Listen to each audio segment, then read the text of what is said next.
Hello, c'est HR, votre chroniqueur. Alors tout d'abord, j'espère tout simplement que vous allez bien. Alors aujourd'hui, je vais vous parler de la série Daredevil Born Again. J'avais effectué un short concernant les 2 premiers épisodes et au vu de tout ce qui sort à l'heure actuelle, tant sur les plateformes, tant au cinéma, j'ai décidé de vous faire des retours concernant cette série tous les 2 épisodes. Comme cela me permet d'être beaucoup plus productif au vu des sorties qui sont légion. C'est donc pour cela que je vous parle aujourd'hui de l'épisode 3 et de l'épisode 4 de cette nouvelle saison Daredevil. Let's go!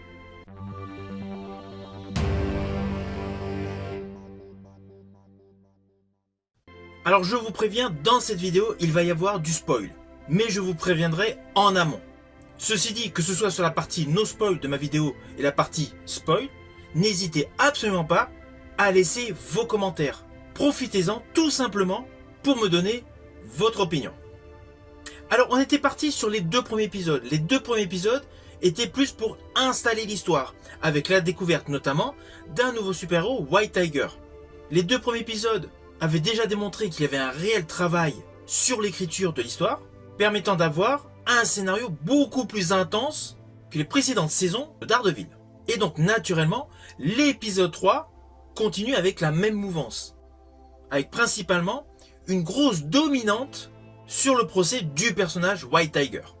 Alors oui, il y a ici et là des petits arcs narratifs autour des délibérations, mais l'épisode 3 est essentiellement axé sur la salle d'audience.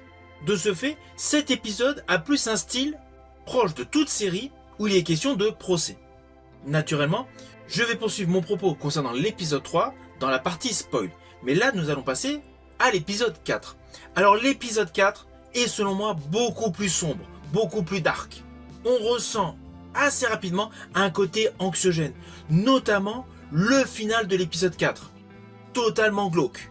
Mais en dehors du dernier plan séquence, la totalité de l'épisode a un côté ténébreux, que ce soit sur la psychologie des protagonistes principaux, Fisk, Daredevil, mais également sur ce qu'on pourrait appeler les affaires courantes. Je pense à la vie sentimentale de Fisk. Je pense également à un policier très menaçant envers Daredevil. De ce fait, l'épisode 4 est un épisode construit qui tend essentiellement vers une dimension psychologique assez sombre, et quel que soit le personnage. Alors maintenant, je vous préviens, dans ce que je vais dire, il y a du spoil. Donc si vous n'avez pas vu les 2 épisodes, il vaut mieux mettre en pause et reprendre après. Mais à partir de maintenant, je vais vous spoiler certains détails. Alors je vais revenir sur l'épisode 3. L'épisode 3 avait un côté euphorique avec la victoire au procès du clan Daredevil. Le justicier White Tiger était libéré. On se dit, ça y est, c'est bon, l'épisode se conclut sur une note joyeuse. Alors perso, j'étais persuadé que White Tiger ferait équipe avec Daredevil dans la suite de la série. Eh bien non. Coup de théâtre, White Tiger se fait directement assassiner à la fin de l'épisode 3. Le twist totalement inattendu. On ne peut pas du tout imaginer l'introduction d'un nouveau personnage dans cette série pour être éliminé dès le 3e épisode. Avec de surcroît, une potentielle visibilité du tueur tonitruante. Nous découvrons un homme où on ne distingue absolument pas le visage, le t-shirt du Punisher. Donc forcément, on pense que c'est le Punisher qui a tué White Tiger. De ce fait, l'épisode 3 bascule complètement vers un côté dark qui va être mis en exergue dans l'épisode 4, à plusieurs reprises. Je pense notamment à l'énervement de Daredevil envers un agent de police. L'altercation est assez fugace, mais elle est assez intense. Que le côté malsain du policier soit mis en avant, ok, mais on ressent la haine grandissante de Daredevil envers les méchants. C'est fugace, c'est clair, mais on le ressent instantanément. Toujours dans cet épisode 4, la vision du Punisher. Le Punisher qui ne paraît absolument pas au top de sa forme et qui, in fine, n'est absolument pas l'assassin de White Tiger. Du coup, la piste que nous avions à la fin de l'épisode 3 s'est totalement évaporée, car nous apprenons qu'il y a des imitateurs au Punisher. Alors là, on pourrait se dire, les grands rivaux en dehors de Fisk et de son équipe face à Daredevil vont être essentiellement les imitateurs au Punisher. Eh bien non, Dans ce 4e épisode, il y a également un autre twist. Nous découvrons un assassin totalement glauque qui vit dans le métro. Perso, j'ai totalement pensé au film jadis Creep.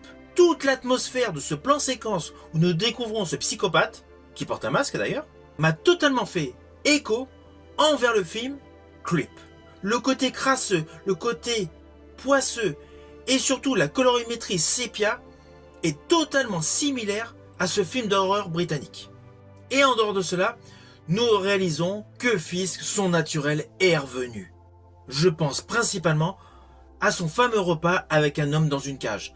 Tout son côté malsain, son côté vil, est toujours omniprésent. Il a beau essayer de se donner une nouvelle image, avec notamment des projets de construction, son côté malsain est toujours là. Et quant à Daredevil, on devine aisément que Matt Murdock souhaite qu'il sorte de sa retraite. Le plan séquence où nous découvrons tous les masques de Daredevil et l'entraînement de Matt Murdock sur le toit laisse aisément deviner que Daredevil est bien dans la place. Alors potentiellement, je pense naturellement qu'il va y avoir un affrontement Fisk-Murdock, alias Daredevil, mais pas forcément dans l'épisode 5 et 6. Je pense qu'on va d'abord avoir un passage sur les imitateurs du Punisher et essentiellement le psychopathe angoissant que nous avons découvert à la fin de l'épisode 4. Bien évidemment, ce n'est que mon ressenti, mais je pense essentiellement que les épisodes 5 et 6 ne vont pas mettre en avant la confrontation Daredevil-Fisk. Je pense que nous allons découvrir une montée en puissance de leur volonté à s'affronter, mais principalement, les épisodes seront axés sur les imitateurs du Punisher et sur le psychopathe du métro. Alors naturellement, j'espère qu'il y aura de belles scènes d'action dans les prochains épisodes où le Punisher y participera. Si vous avez aimé ma vidéo, n'oubliez pas, petit pouce vers le haut, pensez au partage, mais surtout pensez à mettre en commentaire tout simplement ce que vous avez pensé de ces 2 épisodes de Daredevil Born Again. Je vous dis à bientôt pour une prochaine vidéo.